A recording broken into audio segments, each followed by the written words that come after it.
Bien, muy buenos días con todos nuestros participantes. Un saludo desde la Oficina de Capacitación, Apoyo a la Docencia e Investigación y Telesalud de la OGES especializada del Hospital Dos Tarapoto. En esta ocasión, estimados participantes, vamos a tener la telecapacitación denominada Día Internacional del Síndrome de Asperger, que lo va a realizar la psicóloga Heidi Leslie Zabaleta Chávez. Aquí ya la tenemos conectada y acompañándonos con nosotros. Le damos la bienvenida. Muy buenas tardes. Heidi, ¿te encuentras con nosotros? Heidi, ¿estás? ¿Puedes activar tu audio? Muy buenas tardes, ¿cómo está? Tanto gusto. Igualmente, Heidi. Bueno, yo te voy a dejar con tu público para que puedas empezar ya las exposiciones del día de hoy. Ya, bienvenida. Genial, muchas gracias. Voy a proceder a compartirles mi pantalla en este momento para poder iniciar con la ponencia.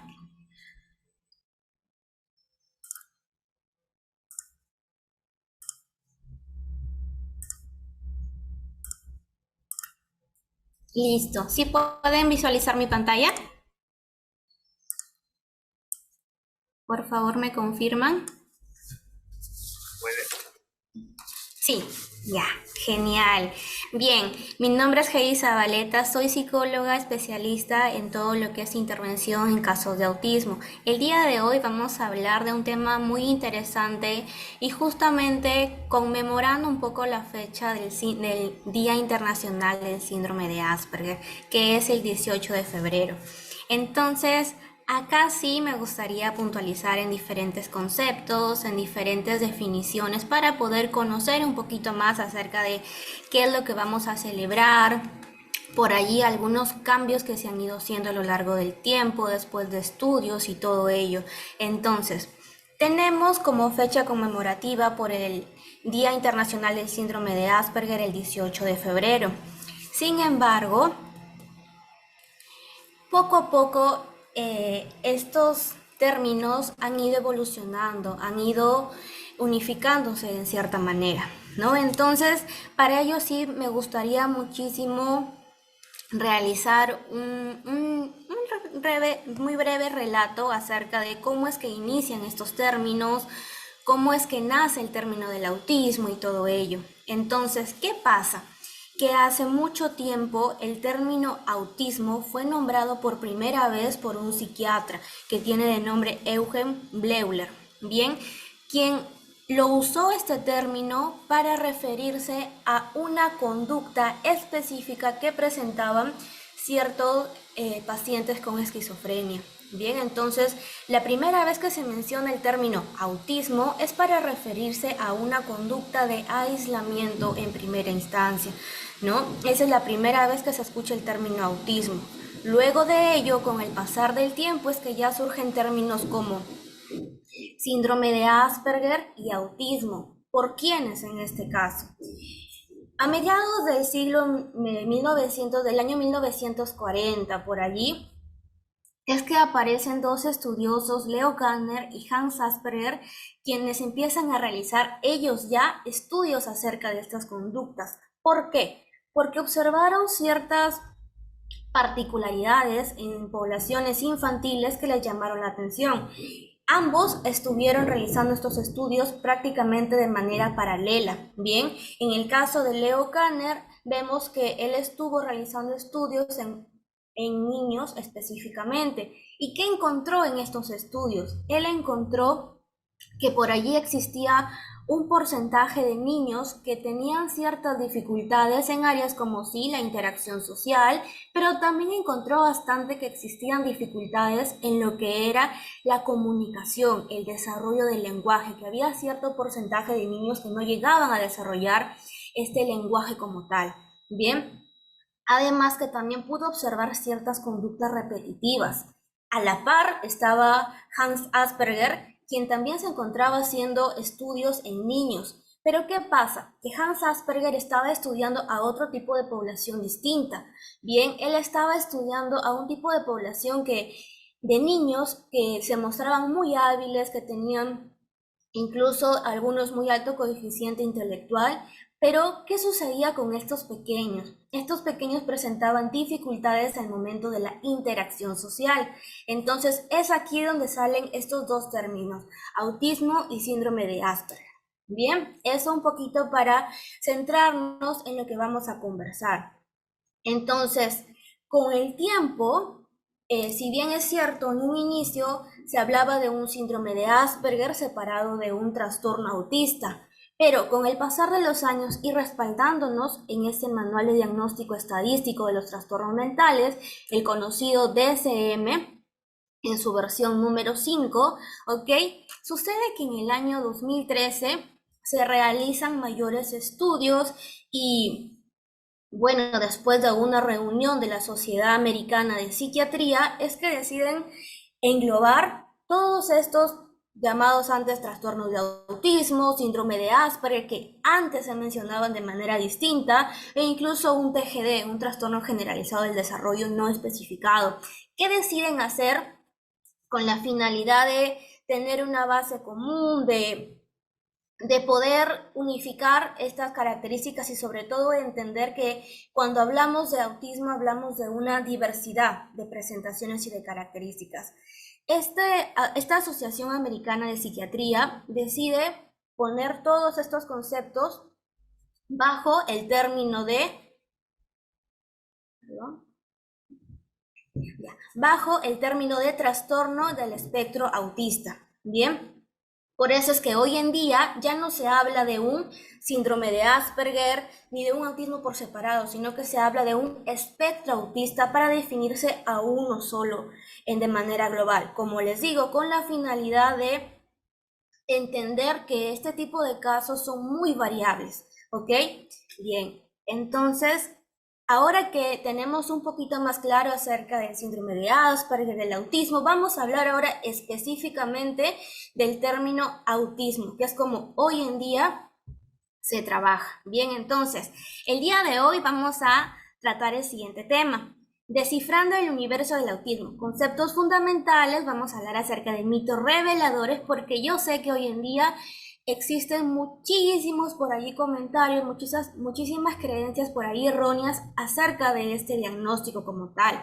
Y también vamos a brindar estrategias para el apoyo. Bien, listo. Entonces, ¿qué sucede? Pasa de que por la misma necesidad que encontramos, por la misma, en el mismo diario en realidad, el mismo día a día que hemos podido ir observando los diferentes conceptos que se tienen con respecto al autismo y con la finalidad por ahí de poder generar una mayor comprensión, es que surgen este tipo de capacitaciones, es que surgen este tipo de difusión de información. ¿Por qué? Porque la idea aquí es poder entender, poder conocer un poquito más y poder poco a poco ir derribando esos miedos por allí que existen, tantos mitos que existen hoy en día con respecto al autismo. Entonces, por ello se quiere que el día de hoy podamos comprender más un poco acerca del autismo para poder construir poblaciones, sociedades más inclusivas. Y ustedes se van a poder ir dando cuenta a partir de ahora que el autismo en realidad es un espectro y más que un diagnóstico, por la misma experiencia que tengo, les puedo asegurar que es un mundo muy interesante, es un mundo, la verdad que fascinante, ¿ok? Y hasta cierto punto admirable cómo las personas pueden llegar a desenvolverse de distintas maneras. Bien, entonces, ¿cuál es el objetivo del día de hoy con esta telecapacitación por el 18 de febrero? Bien, mi objetivo principal acá para ti que estás aquí tomándote el espacio, el momento para aprender un poquito más, es de poder proporcionarte, de brindarte, de facilitarte información clara, actualizada, precisa, que permitan de una u otra manera ir desmitificando esas creencias erróneas con respecto al autismo. ¿Qué sucede? Que si construimos sociedades más informadas, que si construimos sociedades que tienen conceptos más actualizados, vamos a poder también nosotros poder brindar un mejor apoyo, ¿ok? Acorde a las necesidades específicas y concretas. Y obviamente brindar también un clima de mayor empatía con las familias que tienen por allí algún miembro con este diagnóstico. Entonces, quien les habla, yo soy Heidi Zabaleta Chávez, soy psicóloga y fundadora de Infantia.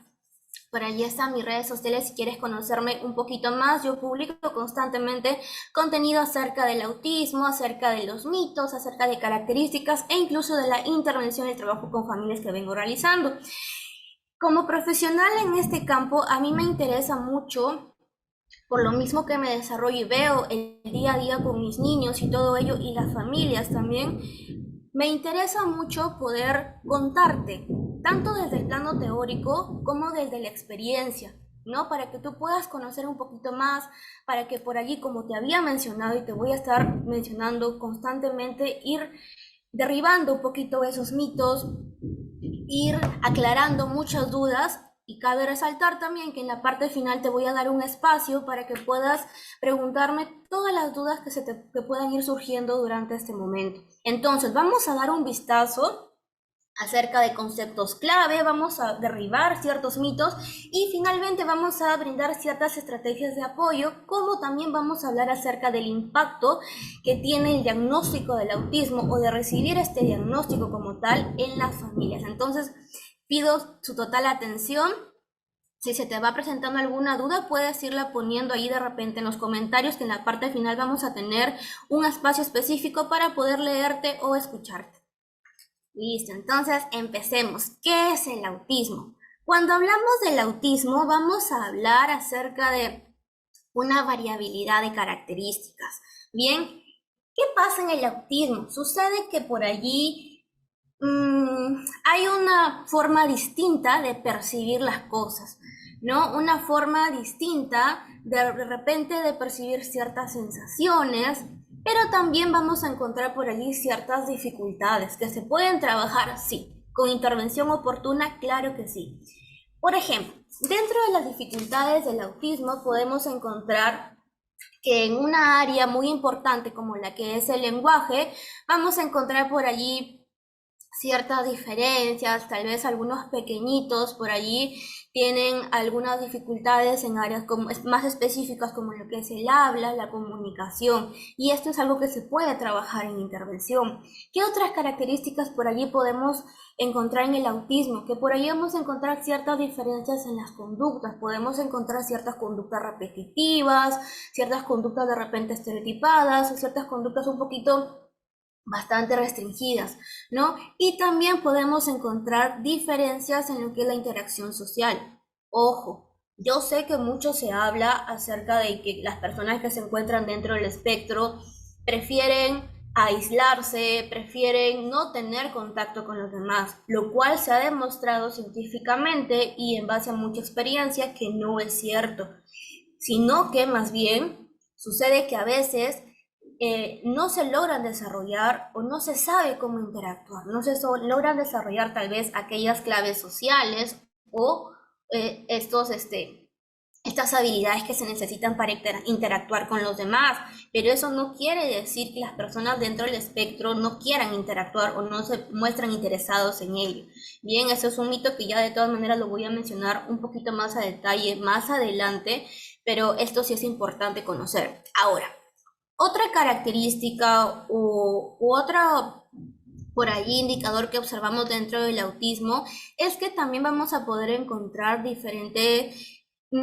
puede un desorden a nivel sensorial, ¿ok? Podemos encontrar niños que tienen sensibilidad a nivel auditiva, a nivel táctil o en algunos otros de sus sentidos. Entonces, para definirte un poquito más el autismo y sabiendo que ya después de estos cambios en el manual estadístico, en el DSM, en el año 2013 se dieron, es que hablamos ahora de un espectro autista. Y justo este gráfico que conversando hace poco con una persona estábamos hablando acerca de esta presentación y cómo este gráfico en realidad puede ayudar a entender un poquito más acerca del autismo. Porque el autismo es esto, es una variabilidad de colores, una variabilidad de características que hace que cada persona sea única. No existe de repente un parámetro que diga todas las personas con autismo son de cierta manera. Si bien es cierto, existen indicadores, existen características, pero eso no quiere decir que todos los casos sean de la misma manera. ¿ok? Tampoco, si bien es cierto, existen niveles, el nivel 1, 2 y 3. Tampoco quiere decir que una persona sea muy autista.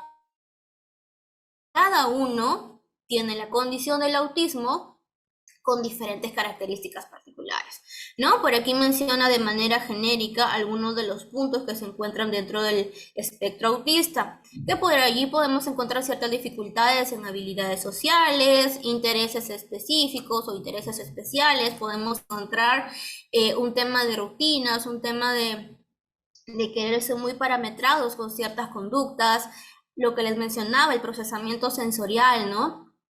Con respecto a cierta sensibilidad, a de repente hipersensibilidad o hiposensibilidad frente a ciertas texturas, que de todas maneras ya vamos a poder ir hablando un poquito a poquito más adelante. La percepción, las funciones ejecutivas, ¿no? Cuando hablamos de funciones ejecutivas, por ahí vamos a encontrar netamente lo que son conductas, ¿no? Nivel de atención y todo ello, entre otras características que podemos encontrar acerca del autismo. Entonces, en definición, ¿qué es el autismo? El autismo es un espectro muy variable. Cada caso que se encuentra dentro del espectro es totalmente único y por ende, por ser único, requiere un proceso de intervención especializado. Existen teorías, existen modelos teóricos que hablan con respecto al autismo, con respecto a la intervención, pero de todas maneras la sugerencia siempre es de que cada caso se trabaja de forma única y ya te voy a ir contando el motivo, el por qué. Entonces, cuando hablamos de autismo, hablamos de una diferencia en la forma de percibir ciertas cosas y vamos a encontrar que hay casos que requieren un poco más de apoyo, como hay casos que por ahí requieren diferente tipo de apoyo. Bien, ahora que ya tenemos más claro qué es el autismo, que sabemos que puede ser muy variable, bien, vamos a hablar un poquito acerca de los indicadores del desarrollo. Ojo, en este punto, si bien yo te voy a contar acerca de algunos indicadores o señales tempranas acerca del autismo, quiero que sepas que lo mejor siempre es, para descartar algún diagnóstico de autismo, es pasar por una evaluación con un psicólogo que se haya formado en diagnóstico de autismo o con un neuropediatra, ¿ok? Que es lo que usualmente se hace acá en Perú. Entonces, como te digo, si bien es cierto, estas son señales tempranas, son indicadores que te pueden orientar, que te pueden guiar para tomar una decisión si de repente pasas con tu menor para una evaluación de autismo, más no es un diagnóstico como tal. ¿Ok? Entonces, hablemos un poquito acerca de los indicadores del autismo. Vamos a reconocer ciertas señales tempranas y del comportamiento que son características de repente de este tipo de casos. ¿Ok? Entonces, dentro de las señales tempranas vamos a poder encontrar que existe por allí falta de respuesta frente a su nombre. Por allí de repente encontramos algunos pequeñitos que se van desarrollando, van creciendo y imaginemos que tengo mi pequeñita que se llama María, ¿no? Entonces María está por allí jugando y yo estoy acá en la computadora ahora. Y yo quiero llamar a mi niña y le digo, María, María, primero, María, María, María, no voltea. Entonces por allí, si yo descarto que no existe ningún problema o dificultad físico a nivel auditivo, podría por allí encontrar un indicador, ¿no? Probablemente cuando yo quiera aproximarme a María, tomando este nombre, y quiera jugar con ella, puedo notar por allí que de repente a nivel social ella no me corresponda como tal, que por allí no me establezca contacto visual o algo similar. Ojo, estoy mencionando características y para poder llegar un poquito más a un diagnóstico se requiere encontrar un listado de características, ¿ok? Que la realiza un profesional que evalúa este diagnóstico, ¿ok? Listo, entonces vamos a dividir para entenderlo un poquito más, porque la forma en cómo vemos muchas veces los indicadores del autismo a veces es muy teórico. En este caso, para traértelo de manera más accesible, de manera más sencilla, es que he decidido dividirlo por áreas. En primer lugar, vamos a encontrar el área de dificultades en la comunicación. Después vamos a hablar acerca de aquellos puntos que vamos a encontrar en áreas como la conducta, aquellos comportamientos repetitivos. Después vamos a hablar del área de la sensibilidad sensorial y finalmente por allí hablaremos acerca de la interacción social. ¿Ok? Entonces vamos a hablar acerca de las dificultades en la comunicación. Vamos a observar que nuestros pequeños, hablo de pequeños en este momento porque estamos hablando de indicadores o señales tempranas. Cabe resaltar, ahí se me estaba yendo este punto, que el autismo es una condición que acompaña a las personas a lo largo de su vida. ¿Ok? Entonces no es que el autismo solamente lo tengan los niños, sino que es una condición que acompaña a lo largo de la vida. Bien, entonces continuemos. Hablando acerca de las dificultades en la comunicación, vamos por allí a encontrar que existen dificultades al momento tal vez de expresarse o de comunicarse. Miren acá esta imagen. La mami está llamando a su niña Emma, Emma, y Emma no está volteando. No le está prestando atención, no está girando hacia ella. Entonces por allí ya estamos observando el ejemplo que les había dado, observando uno de los primeros indicadores, ¿no? Podemos encontrar por allí que nuestros niños tienen que seguir, y eso lo pasan bastante con el control de niños sanos, lo evalúan, mejor dicho, en los diferentes centros que evalúan a nuestros pequeñitos cuando van creciendo, empiezan a evaluar estos indicadores. Y cuando encontramos por ahí alguna señal de alarma o alguna característica distinta o que no cumple de repente con alguno de los hitos del desarrollo, ya vendría a ser una señal de alarma, ¿no? Por ahí la ausencia de gestos o por allí la falta de desarrollo del lenguaje, que usualmente es lo más común, o de los indicadores que los papis se pueden dar un poquito más de cuenta, ¿no? Cuando de repente ya al año debería mencionar sus primeras palabritas y todo ello, y sucede que algunos pequeñitos no llegan a desarrollar todavía este habla como tal. Por allí ya muchas veces es un indicador o una señal de alarma que hace que los papis busquen apoyo o busquen saber qué sucede con su pequeño, ¿no? Y siempre es lo más recomendable. Si nosotros vemos que, acorde a los hitos del desarrollo, nuestro niño tiene que seguir ciertos pasos, ciertas pautas, y de repente observamos que no, o que de repente en alguna área específica se está quedando, o de repente le está costando, se está tardando en llegar a ese punto, entonces sí, lo más recomendable es pasar por una evaluación y no esperar a que pase más tiempo, porque siempre una intervención temprana va a ser muchísimo más factible, muchísimo mejor para un menor. Bien, entonces, si mi niño, como les decía, presenta dificultades o no cumple con los hitos del desarrollo acorde al lenguaje, acorde al desarrollo regular del lenguaje, entonces ya por allí tenemos una señal de alarma.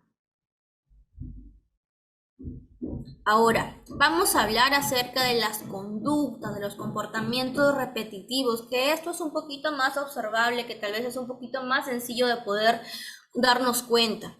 ¿Qué sucede? Que vamos a encontrar que nuestros niños dentro del espectro autista pueden tener ciertos comportamientos repetitivos, ¿no? Como es el caso, por ejemplo, de las estereotipias a nivel motor, que de repente vamos a encontrar una agitación de las manos, un aleteo, que de repente vamos a encontrar que cuando se siente muy feliz, que cuando siente ciertas emociones o incluso cuando quiere regularse, presenta cierto tipo de movimientos, ¿no? Entonces, ¿qué sucede?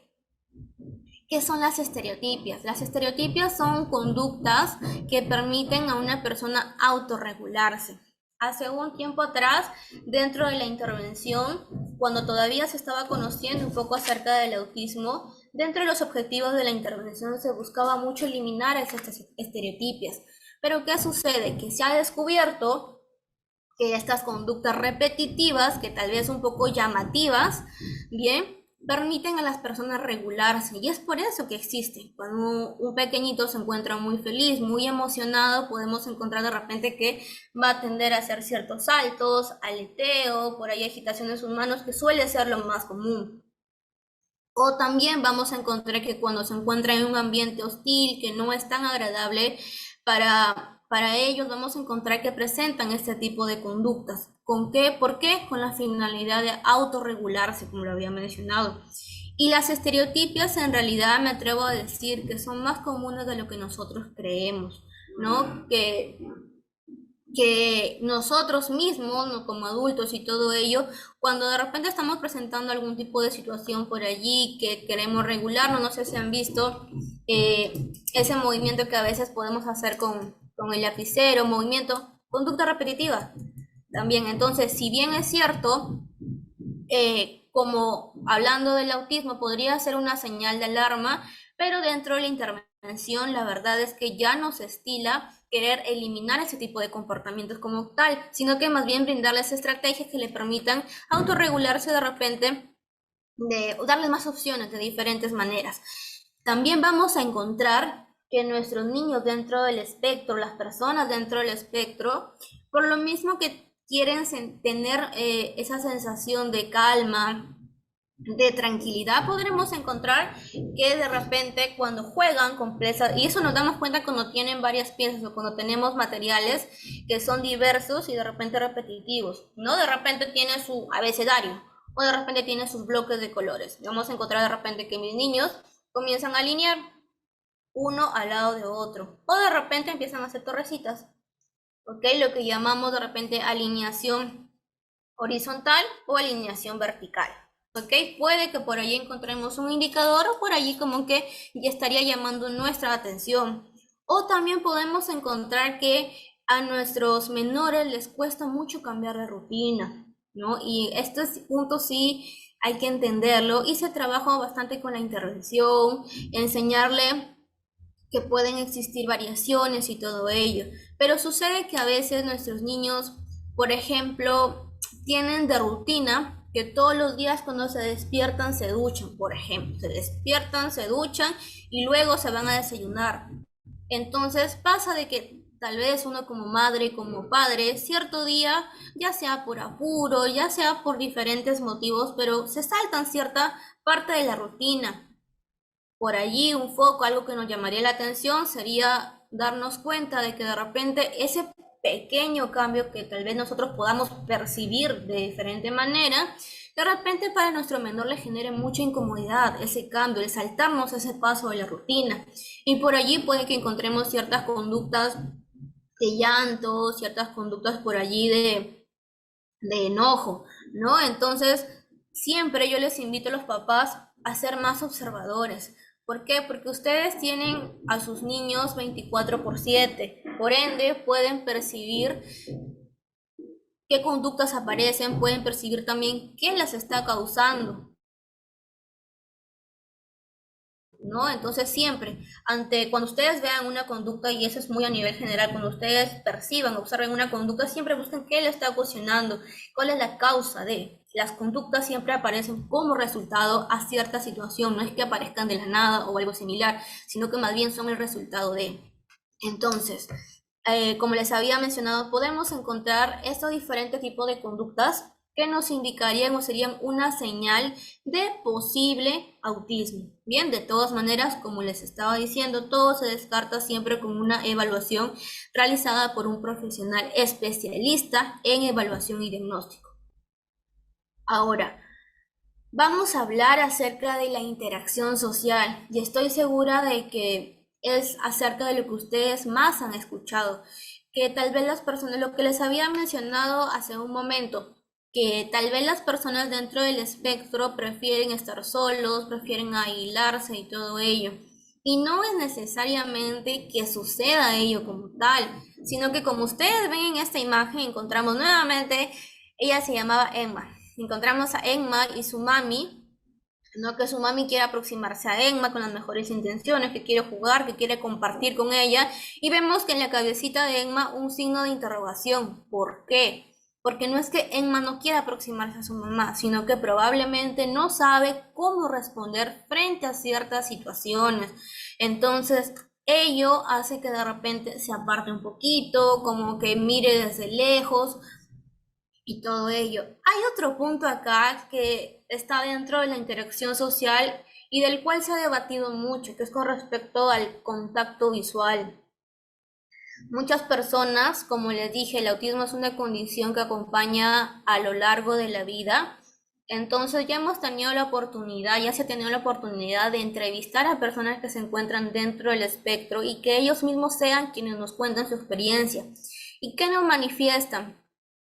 Que por allí el contacto visual no es que no quieran realizarlo, sino que tal vez les resulta incómodo o que tal vez en algunos casos hasta les llega a distraer del mensaje o del momento en específico que están viviendo. Entonces es por eso que, según muchas personas con autismo relatan, es que evitan este contacto visual, porque vendría a ser una sobrecarga de información, ¿no? Y qué bonito, qué interesante es poder conocer no solamente desde afuera, no solamente desde los estudios que se hacen, que tal vez los demás pueden percibir con respecto al autismo, sino que también escuchar sus opiniones, también escuchar cómo es que se siente el espectro autista desde adentro, ¿no? Lo cual permite generar una mayor empatía, mayor comprensión. Bien, ahora vamos a encontrar por allí que tal vez volviendo al tema de la interacción social, por allí de repente ciertas expresiones inusuales a nivel emocional,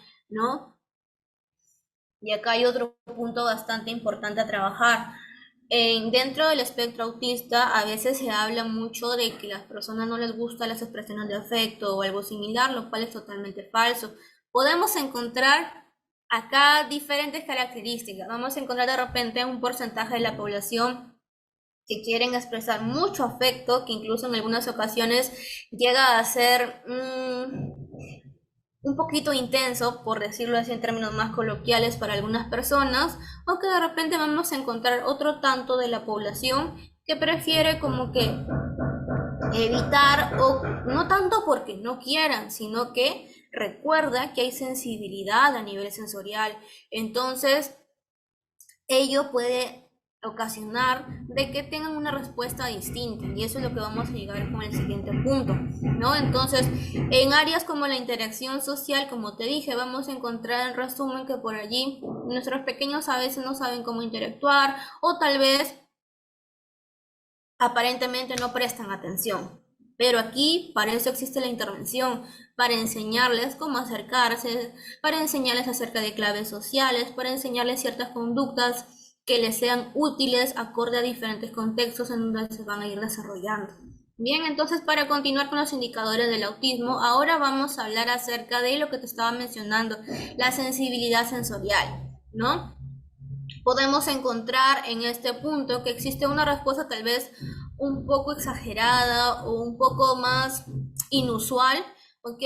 Con respecto a ciertos estímulos, ¿no? Por allí podemos encontrar que ciertos sonidos, porque en base a lo que he podido conversar con las familias y todo ello, no es que todos los sonidos les moleste a los niños, sino que a veces son ciertos sonidos en específico. Cuando empecé a trabajar en todo lo que es autismo, pude conocer, por ejemplo, un pequeñito de que cada vez que escuchaba un ladrido específico de un perro, llamémoslo pequinés, ¿no? Porque no me recuerdo específicamente qué raza de perro era, pero el tema es que este perro era un perro pequeñito, por tanto su ladrido era agudo. Al escuchar mi niño este ladrido tan agudo, hacía de que él, además de taparse las orejitas y todo ello, entre en un estado de estrés muy fuerte, lo cual desencadenaba conductas como de repente gritar, llorar, como de repente golpear algunas cosas, entre otras. Ojo, estamos hablando de que esta conducta está siendo respuesta de, ¿ok? Por eso siempre es importante conocer qué está causando, y nosotros como terapeutas, nosotros como profesionales en la intervención, con los padres, con las familias, siempre preguntamos y tratamos de indagar qué sucedió antes, qué fue lo que detonó estas conductas y todo ello, ¿no? Entonces, como les decía, existen casos que sí presentan sensibilidad a nivel auditivo frente a ciertos sonidos en específicos. Por ejemplo, encontraba también una pequeñita que cada vez, no sé si se han percatado, pero bueno, al lado de mi casa están construyendo, entonces por momentos se escuchan ciertos sonidos. Bueno, dentro de la construcción también se usan a veces ciertas máquinas, ¿no? Como el taladro o algo similar, entonces esto produce un ruido del motorcito de manera muy distinta, de manera muy específica. Recuerdo también que una de mis niñas, cada vez que escuchaba ese tipo de sonidos, se desesperaba mucho. ¿Y por qué viene esta desesperación? ¿Por qué viene de repente este tipo de respuestas a nivel conductual, de taparse las orejitas, de repente de llorar, de desesperarse tanto? Sucede de que, si bien es cierto, el común denominador, las personas usualmente puede que escuchen ciertos sonidos a cierto volumen, pero pasa que cuando hablamos de sensibilidad es porque tal vez este sonidito que tal vez tú lo sientes pum, pum, pum, la otra persona puede que lo sienta pum, pum, más fuerte. Entonces, imagínate la incomodidad que pueden sentir en ese momento, la desesperación, si tal vez aún no ha desarrollado como tal el habla y no poder expresar que te molesta aquello, que te molesta ello, ¿no? Debe ser muy frustrante. Entonces, cuando hablamos de sensibilidad auditiva, más o menos va por allí. Ojo, yo sé que luego de venir de una pandemia, y este punto lo aclaro porque generó muchas dudas y muchos papis me preguntaron con respecto a ello, pero sucede que luego de pasar el tema de la pandemia y todo ello, y todos nuestros niños que crecieron, nacieron, que crecieron durante la pandemia y no tuvieron la oportunidad de interactuar, de conocer ciertos estímulos de la vida diaria y todo ello, sucede que cuando a veces los llevaban a alguna fiesta o algo similar, nuestros niños a veces reaccionaban de cierta manera, ¿no? Entonces aquí sí hay que observar mucho y descartar si realmente esta sensibilidad permanece a lo largo del tiempo o simplemente se está dando por una falta de estimulación o una falta de repente de conocer ese tipo de sonidos, ese tipo de ambientes, ¿no? Que ha pasado mucho, he conocido muchos de esos casos y hubo incluso un momento en que muchas personas, muchas familias pensaban que sus niños se encontraban dentro del espectro. Como les digo, siempre lo más ideal es que si tú encuentras indicadores o algo parecido, es que acudas con un profesional especialista en lo que es evaluación. Siempre ¿por qué? Porque le van a hacer un examen por diferentes áreas y todo ello que va a permitir conocer un poquito más y descartar un posible autismo o otros diagnósticos en realidad, porque existen tanta variabilidad de diagnósticos hoy en día. Entonces, continuando con el tema de la sensibilidad sensorial, yo te había estado poniendo ejemplos acerca de la sensibilidad auditiva, pero también vamos a encontrar sensibilidad en otras áreas, como es el caso tal vez del tacto.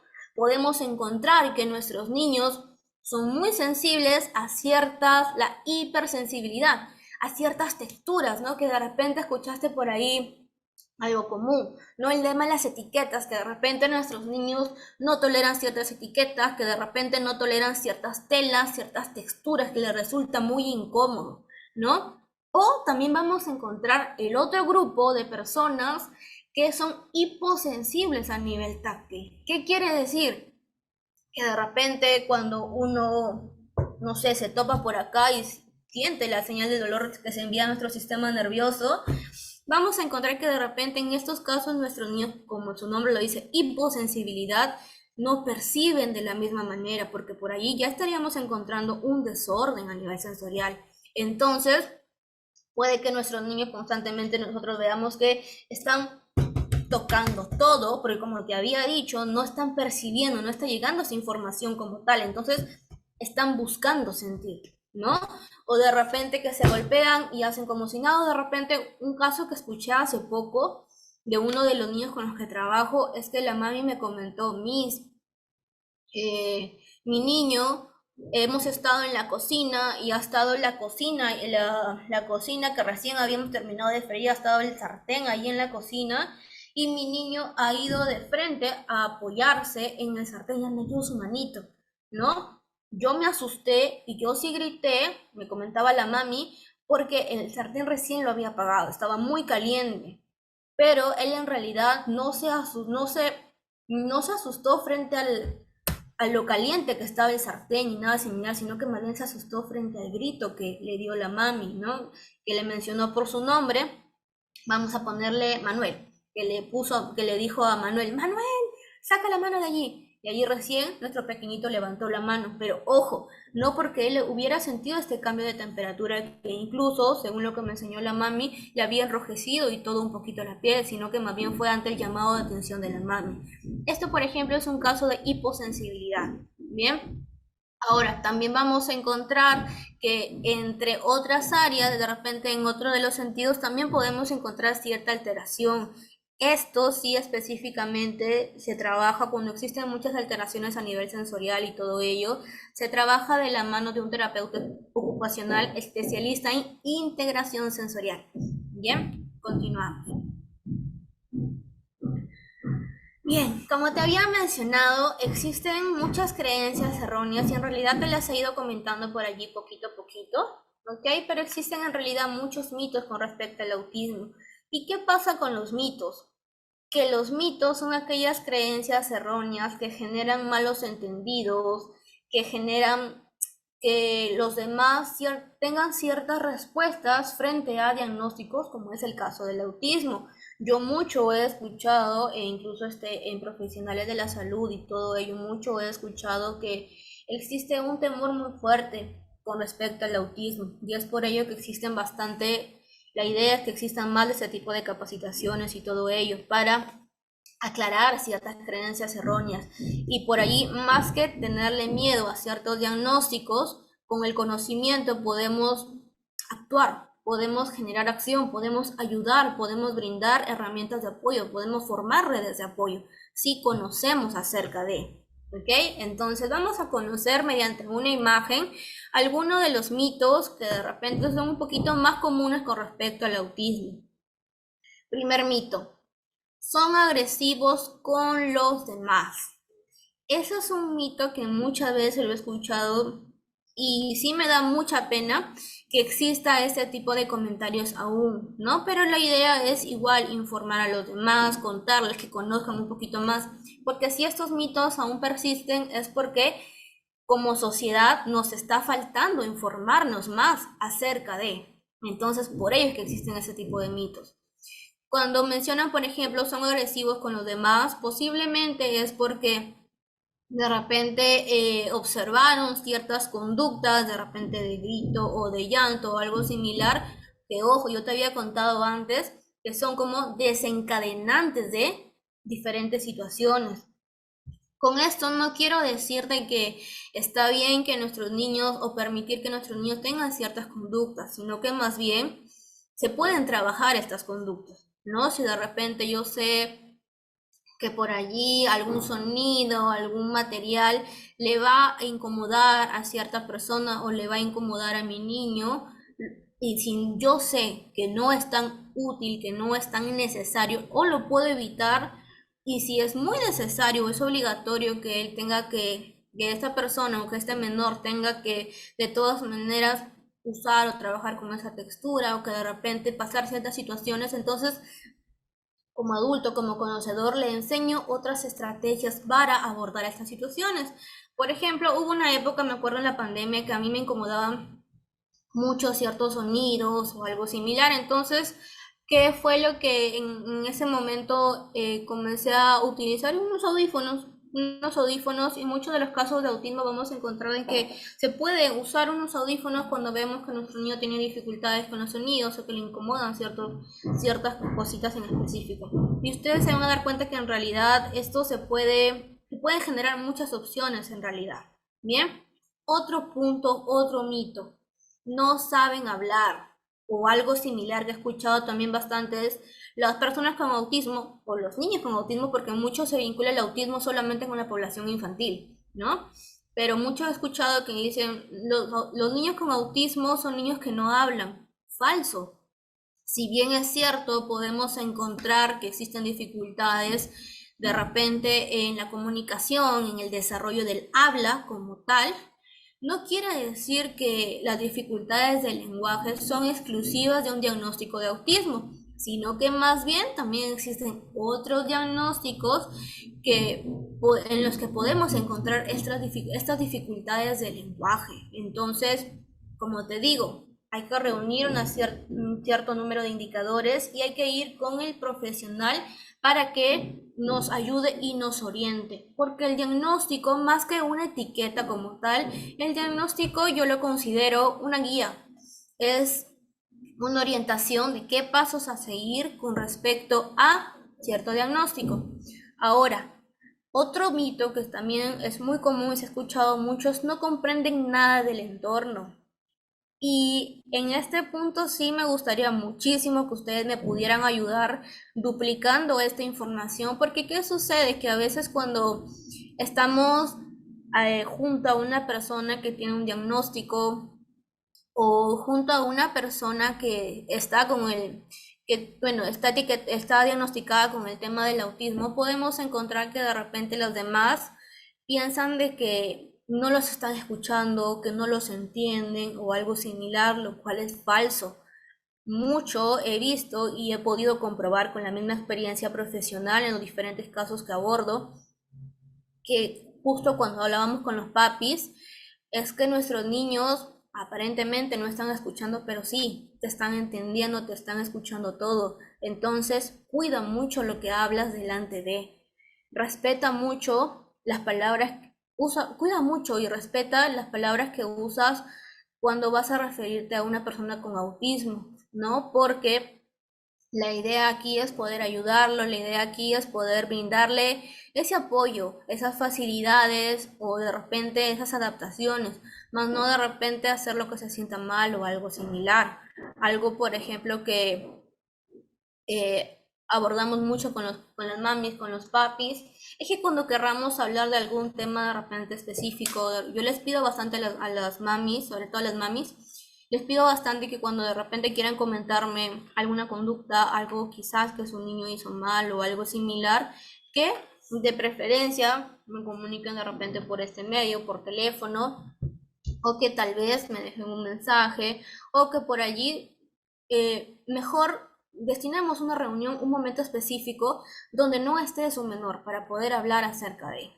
Bien, hay que tener mucho cuidado lo que hablamos frente a nuestros niños, frente a las personas que se encuentran dentro del diagnóstico de autismo, que si bien es cierto, algunos o un porcentaje de la población puede que no lleguen a desarrollar el habla como tal, pero no quiere decir que no nos están escuchando y que no sientan, ¿ok? Entonces hay que tener mucho cuidado en este aspecto. Otro punto que vamos a encontrar como mito es no sienten emociones. Falso. Se ha demostrado y en base a las entrevistas que he podido observar, incluso personas con autismo que he podido conocer, este mito es totalmente falso. De hecho, y derribando completamente este mito, vamos a encontrar que las personas dentro del espectro en algunas ocasiones sienten y sienten mucho las emociones. Por ello es que tal vez tienen estas respuestas un poquito más intensas frente a ciertas circunstancias, ¿no? Y en realidad es ello. Todas las personas en realidad sentimos, sino que tal vez la forma en cómo expresamos nuestras respuestas puede ser diferente. Por ejemplo, podemos encontrar otro rasgo, otra característica que se encuentra dentro del espectro, es que a veces las personas pueden pasar o pueden afrontar un tema de no saber cómo expresar cierta emoción, lo que llamamos alexitimia, ¿no? Entonces, el no saber cómo recepcionar esa emoción y cómo tal vez identificar qué emoción están sintiendo puede que confunda a los demás y haga pensar de que no se siente, pero en realidad es todo lo contrario. Bien, ahora otro punto que en realidad sí, otro mito que ha hecho mucho daño a los niños, a la población, es que las vacunas causan el autismo, un mito que después de muchos estudios aún sigue presente. Y la verdad es que aún se siguen haciendo más estudios para terminar de derribar este mito que tanto daño ocasiona, porque sabemos que las vacunas, en primer lugar, no tienen ningún tipo de relación con respecto al autismo, porque el autismo, según algunos estudios, es algo genético. Bien, entonces las vacunas no tienen nada que ver acá, sino que más bien las vacunas nos protegen de ciertas enfermedades y deberíamos poder informar más acerca a la población acerca de esto, porque conozco que existen ciertos grupos de poblaciones que no están de acuerdo con el hecho de vacunar a sus menores y todo ello, ¿no? Exponiéndolos a ciertas enfermedades, a ciertos casos. Bien, ahora, otro punto que también he escuchado, y eso lo he escuchado en diferentes personas también, es que las personas con autismo no tienen futuro escolar ni laboral. Falso. El autismo, como te había mencionado, es un espectro muy variable. Por tanto, las características que presente cada persona van a ser distintas. Y si bien es cierto, podemos encontrar diferentes dificultades, podemos encontrar muchas áreas en las que de repente tenemos que apoyar o debemos intervenir, vamos a encontrar, y te lo aseguro, existen muchas habilidades también que si nosotros sabemos gestionarlas, que si nosotros sabemos apoyar, vamos a obtener también grandes resultados. A ver, hoy en día existen médicos, existen diferentes profesionales también que se encuentran dentro del espectro, ¿no? Y vemos cómo se pueden desarrollar y todo ello. Porque acá sí me gustaría mucho mencionar este punto. Es que a veces durante el autismo podemos encontrar de que vamos a, algunas personas llegan a tener ciertos temas de interés, ¿no? Lo cual hace que se focalicen y que quieran aprender muchísimo acerca de. Entonces tú imagínate, realmente no tendría futuro académico, futuro laboral, alguien que le gusta mucho aprender sobre un tema y se especializa y aprende y tiene esa capacidad para poder focalizarse, en realidad no tendría futuro. Te dejo esa pregunta abierta para que tú puedas de repente reflexionar un poquito acerca de ello. ¿Ok? Ojo, no quiero decir que todos los casos se dan de la misma manera. También vamos a encontrar casos que se encuentran dentro del espectro que sí requieren más apoyo, que sí requieren o tienen mayores necesidades. Por eso hablamos de un espectro que es totalmente variable y único en cada persona. Ahora, otro mito, y lo bueno es que últimamente ya no he escuchado mucho acerca de esto, es que el autismo solo se da en hombres. Falso. Hasta hace un tiempo existían ciertos tipos de instrumentos para diagnosticar autismo, pero hoy en día, con todo lo que ha sucedido, con todos los estudios, con todo lo que se viene investigando acerca del autismo, es que se ha encontrado que a veces en las mujeres no se daba el diagnóstico como tal porque no existía una correcta evaluación o probablemente no existían los instrumentos suficientes para diagnosticar el autismo en mujeres, ¿no? Que vemos que obviamente son diferentes características. Entonces, el autismo no solamente es un diagnóstico que existe en hombres, sino que también existe un porcentaje femenino de la población que también se encuentra dentro del espectro. Bien, y el último mito que les voy a mencionar en este momento, porque existen más todavía, pero encontré esta imagen, ok, que resume un poquito acerca de los mitos más comunes que he podido escuchar. El último, el número 8, no les gusta relacionarse. Falso. Como te había dicho, si bien es cierto, a veces puede que no se tengan las estrategias para poder acercarse o saber cómo interactuar o algo similar, o de repente ciertos estímulos del ambiente puede que no sean mucho del agrado de cierta persona, pero eso no quiere decir que no le guste relacionarse.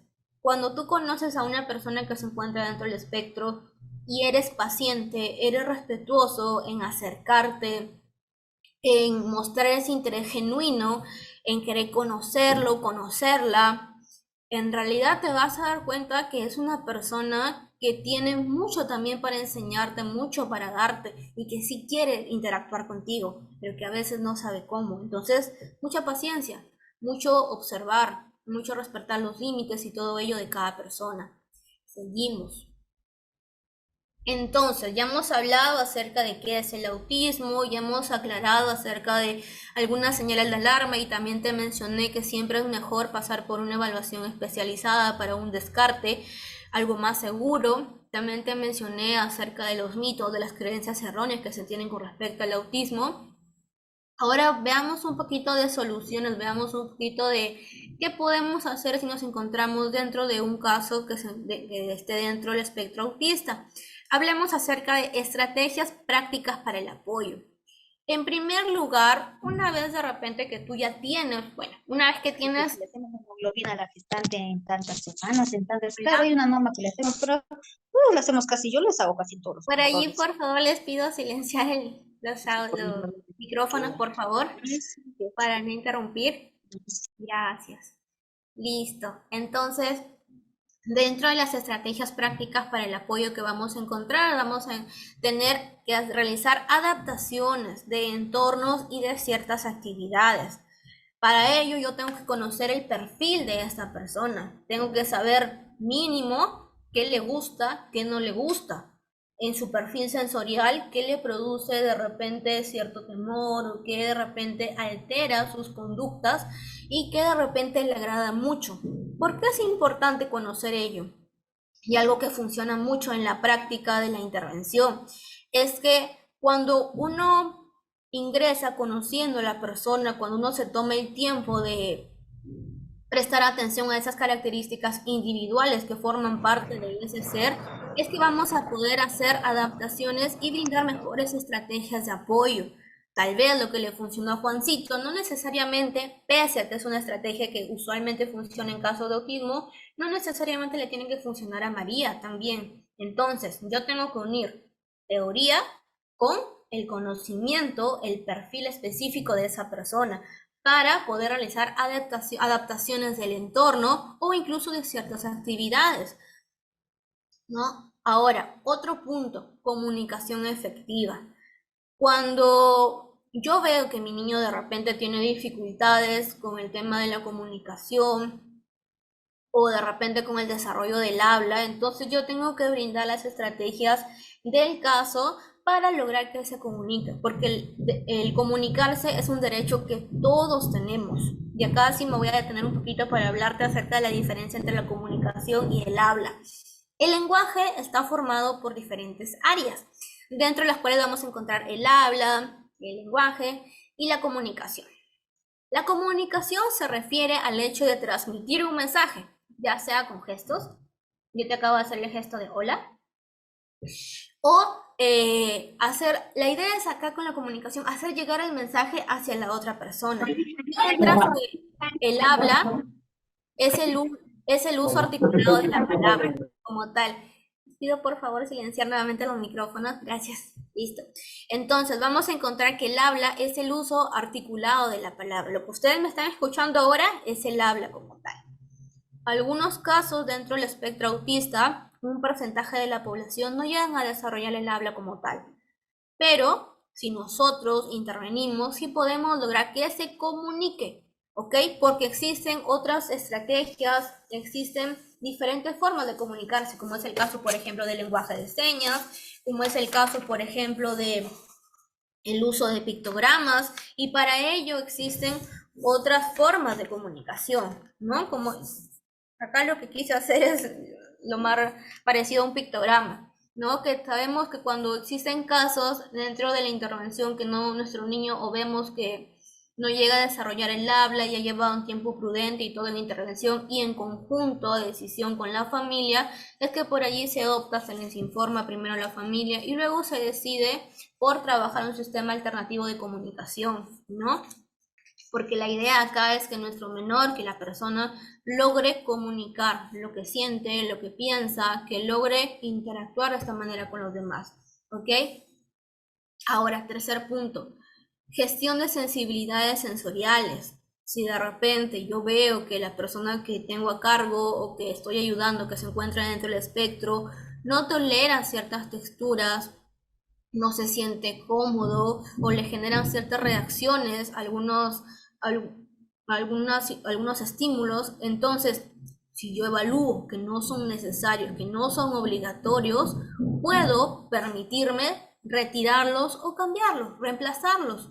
O si en el caso fuese de que es muy necesario que nuestro niño o la persona se ve expuesta a ciertos estímulos, entonces brindarle las estrategias para que esta experiencia sea lo más cómoda y amigable posible.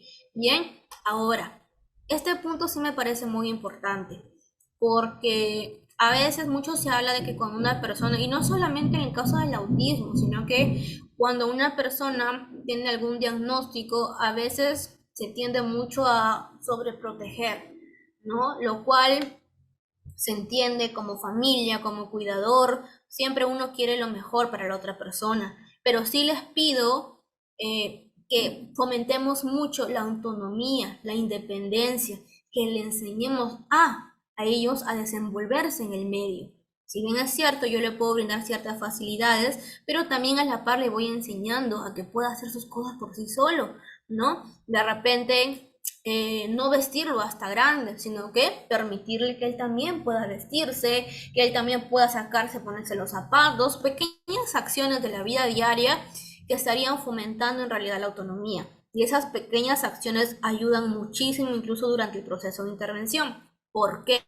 A diferencia de una persona a la que de repente yo le acostumbro a realizarle todo, en cierta manera pensar de que no puede hacerlo, de una u otra manera yo le estoy transmitiendo este mensaje. Pero ¿qué sucede cuando yo le permito desenvolverse, cuando yo le permito dar cuenta incluso que se equivoque y que lo vuelva a intentar hasta que lo logre? Esa persona se va a dar cuenta que así como logró esto, puede lograr otras cosas en la vida. Entonces se empiezan a esforzar un poquito más. Y eso yo lo he visto en intervención. Se esfuerzan un poquito más, un poquito más. Cuando yo de repente les comento a las mamis, está bien, enséñale de repente cómo se ponen los zapatos, pero ya no le pongas tú. De repente déjale ahí la esquinita, cerquita a su dedito. A la siguiente, ya le dejas simplemente la zapatilla un poquito más lejos y así. La idea es que solitos aprendan a que pueden desenvolverse, a que pueden realizar ciertas cosas de manera independiente. Bien, estas son algunas estrategias prácticas para el apoyo de una persona con autismo de manera genérica, porque recuerda que como te había dicho al inicio de la intervención, cada caso es único, por tanto requiere de un proceso de intervención, de un plan de intervención personalizado acorde a sus necesidades. Bien, entonces esto es bastante genérico. De todas maneras, si deseas algo más personalizado, allí sí tendríamos que hablar de un proceso de intervención. Bien, ahora, ya hemos conocido un poco más acerca del autismo, de qué es, cómo podemos brindar algunas estrategias de apoyo y todo ello. Hablemos del impacto que produce el diagnóstico del autismo en las familias. Bien, como te había mencionado, existen muchos mitos. Por tanto, estos mitos, la creación o el hecho de que existan todavía estos mitos puede generar en la población muchísimo miedo en las familias. Y lo he visto muchas veces que cuando están por recibir, cuando tienen el diagnóstico presuntivo o cuando ya reciben el diagnóstico como tal, pasan por un proceso de duelo, las familias, los padres, y es comprensible. Con tanta información errónea que existe hoy en día con respecto a este diagnóstico, es totalmente comprensible, entendible la reacción que tienen, ¿no? Entonces, más empatía, más información en la población. Ahora, un diagnóstico de autismo, si de repente la familia no está muy informada o algo similar, puede también traer cierto impacto, sí. Puede de repente cambiar ciertas cosas en la dinámica familiar. Algo que se trabaja mucho también es de informar a la familia, porque la intervención no solamente es con la persona que tiene el diagnóstico, sino que la intervención es con la familia en total. ¿Por qué? Porque las sesiones de intervención suelen durar 45 minutos o una hora en algunos casos, ¿no? Pero de todas maneras, el mayor porcentaje de tiempo nuestros menores lo pasan en casa, con sus familias. Es por ello que se quiere, que se busca que las familias estén informadas y por tanto que fomenten y que pongan en práctica las estrategias que se les enseña en sesiones a los menores, ¿no? ¿Por qué? Porque dentro del autismo vamos a encontrar diferentes desafíos. De repente vamos a encontrar desafíos con respecto al sueño, desafíos con respecto a la alimentación. Entonces por ahí ya vamos a ver que sumado a las creencias erróneas que se tienen con respecto al autismo, imagínate lo que está pasando esta familia con el hecho de recibir el diagnóstico, súmale los comentarios y todo ello que se tienen o que se dicen con respecto a este diagnóstico. Entonces, qué complicado en realidad, ¿no? Como te digo, mucho más empatía en este caso.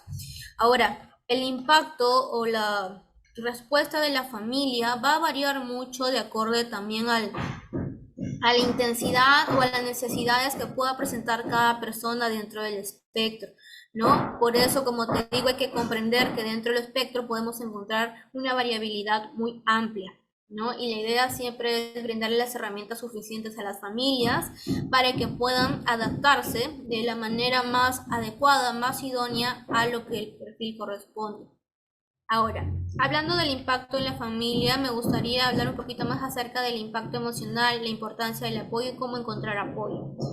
Impacto emocional. te había estado contando, cuando una familia a veces recibe el diagnóstico del autismo, sucede de que pasan por un proceso de duelo, porque son tantos los mitos que se han creado en torno al autismo que al recibir este diagnóstico existe un temor muy grande, ¿no? Por el futuro del menor, ¿qué pasará con mi niño cuando yo no esté? Entonces, los padres, las familias empiezan a pasar por una etapa de duelo muy fuerte, muy intensa, ¿no? Y lo ideal es que poder acompañar a estas familias en esta etapa para que lo más pronto posible puedan llegar a la etapa del duelo de la aceptación que les permita poner en práctica estrategias de abordaje y ayudar a su menor a que pueda desarrollar diferentes destrezas, diferentes habilidades. Ahora, ¿por qué es tan importante este apoyo? Porque de hecho vamos a encontrar por ahí ciertas diferencias y todo ello. Entonces, es importante que la familia pueda encontrar, hablando de familia nuclear, puede encontrar en los demás miembros de la familia extensa, puede encontrar ese respaldo y no más bien crítica o de repente más creación de mitos o algo similar, sino que más bien puede encontrar una red de apoyo que le permita a esta familia poder afrontar esta situación de autismo, ¿no? Y no tanto por el diagnóstico, sino que más bien por las creencias erróneas. ¿Cómo encontrar apoyo? Hoy en día existen, gracias al Internet, diferentes grupos, incluso de familias con niños dentro del espectro. Entonces, si de repente por allí recibes o tienes el diagnóstico de un familiar dentro del espectro, yo te invito a que en redes sociales busques, y hay muchas páginas en realidad, busques por ahí grupos de apoyo, porque ¿qué he visto que pasa en esos grupos de apoyo? Las familias comparten sus experiencias, a la par comparten las estrategias que les han enseñado en intervención y también comparten cómo han resuelto ciertas situaciones. Entonces, qué bonito es encontrar un grupo de apoyo. Recuerda que somos seres sociales y necesitamos de nuestra comunidad. Qué bonito es encontrar ese respaldo en nuestra comunidad para saber qué hacer en diferentes momentos, en diferentes ocasiones. Bien, ahora, yo te voy a hablar acerca de la inclusión y de la aceptación. Ahora que sabemos, que conocemos un poquito más acerca del autismo, que hemos derribado ciertos mitos, te invito bastante a que ayudes a crear entornos de participación plena y respetuosa, sobre todo en estos casos, ¿no? La aceptación, yo sé que es todo un proceso que igual hay que informarse un poco más, pero ayuda mucho poder comprender y valorar que todas las personas somos diferentes, no todos tenemos que ser iguales. Y en esa diferencia en realidad podemos encontrar la riqueza de nuestra población. Qué bonito es encontrar que todos somos distintos y que cada uno podemos aportar con nuestras diferentes habilidades y diferentes formas de ver el mundo. Y hablando de inclusión, a mí me gustaría, no me respondas todavía a esta pregunta, la voy a dejar para que reflexiones un poquito acerca de ello, pero me gustaría que imagines por un momento que eres una persona que se encuentra dentro del espectro autista. Yo te pregunto, ¿cómo te gustaría que los demás te traten para sentirte comprendido y aceptado? Te dejo esta pregunta a modo de reflexión, como te digo, no me la respondas ahora. Me gustaría que tú solo la internalices, reflexiones y esto nos haga que generemos maneras como contribuir con los demás, ¿no? ¿Cómo podemos contribuir entonces? Buscando aprender más acerca del autismo, inscribiéndome en capacitaciones, ese tipo de telecapacitación, por ejemplo, son muy buenos, ayudan muchísimo a la población.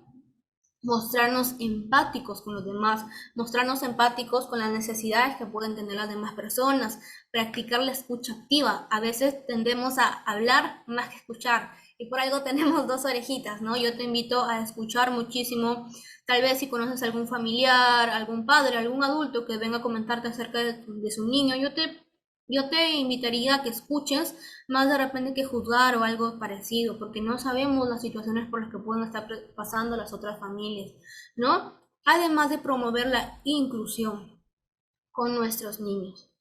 Ahora sí, hemos llegado a la parte final de la exposición. Así que me gustaría conocer si tienes alguna duda, alguna pregunta. Yo voy a dejar de compartir la pantalla en este momento.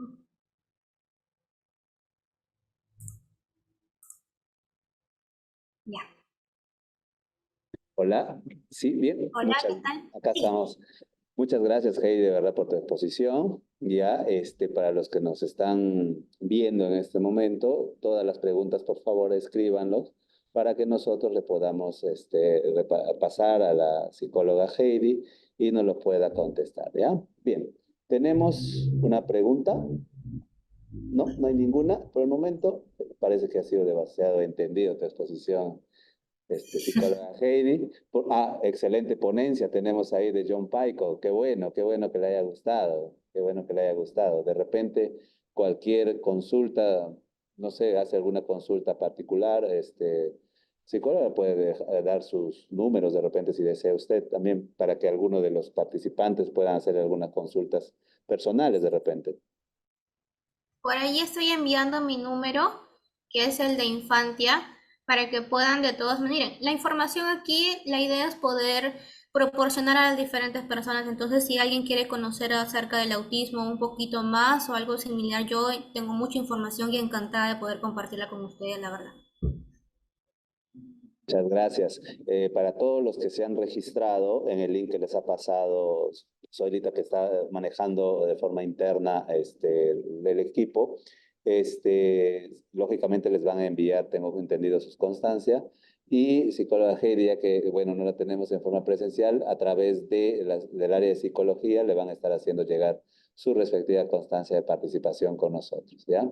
Tenemos de Ideca Vargas, felicitaciones, me encantó, como fue clara, fuerte, genial. Ah, mire, tiene jale, tiene jale. Entonces la vamos a seguir invitando. Gracias. Bien, siendo la 1:20, agradecemos a todos los que han estado con nosotros. Y psicóloga Heidi, muchas gracias y estaremos viendo en otra oportunidad. Hasta luego. Gracias, hasta luego, buenas tardes. Gobierno Regional de San Martín, Dirección Regional de Salud. Generando desarrollo con transparencia.